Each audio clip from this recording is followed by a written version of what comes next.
The time now is 6:43, and this morning we are continuing to honor our veterans. The men and women we get to profile this week served in different branches, but all share in their sacrifice for our country. This morning we're continuing our series to honor those local veterans. The men and women we get to profile this week served in different branches, but all share in their sacrifice for our country.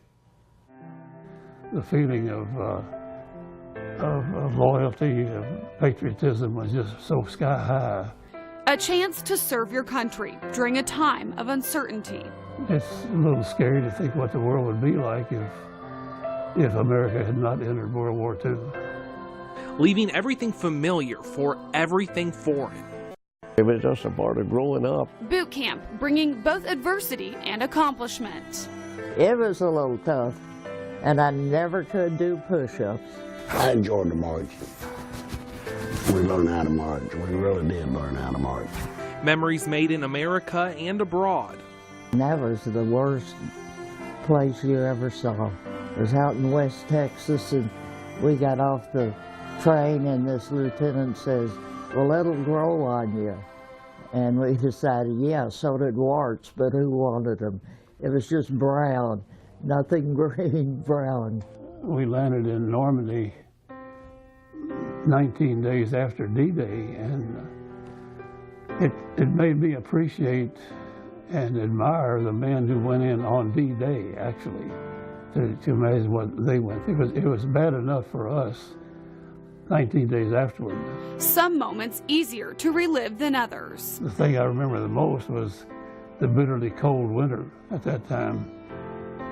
December of 1944 was I think the coldest winter on record in Germany at that time. It was miserable. He said, "What do you know about the World War II tanks?" And I said, "Sir, I don't even know where the on button is."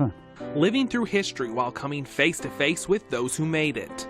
And MacArthur and I are that close, and he turned and looked at me, and he just kind of half grinned. He didn't break into a big grin, but he kind of looked at me, and he saw, I looked like I was about 15, 16, and he went, saluted me, pointed to me, and the limousine took off. So I say I'm the only enlisted man saluted by the Supreme Commander.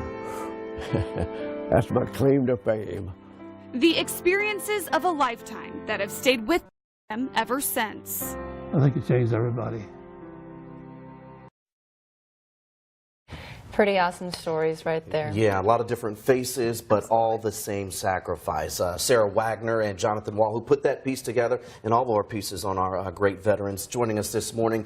And this is just part of a bigger project you were mentioning. Yeah, absolutely. So Belmont Village is part of this larger company, and they did this incredible photography project across the country where they would take pictures of their residents that are veterans with them now, as we see them today, holding pictures of their time in the service. Just very powerful. You saw some of them in the piece there, so that was really cool. A very cool project. And Jonathan, you're saying, I mean, this piece couldn't do it. We have a lot more stories to talk about. So where can they find them? It was hard to find what we wanted to show our viewers just because there was so much. So head over to WHAS11.com. We have more interviews there, more portions of the interviews there. And if you missed our story yesterday that aired, we also have that up online. So a lot more to see and hear.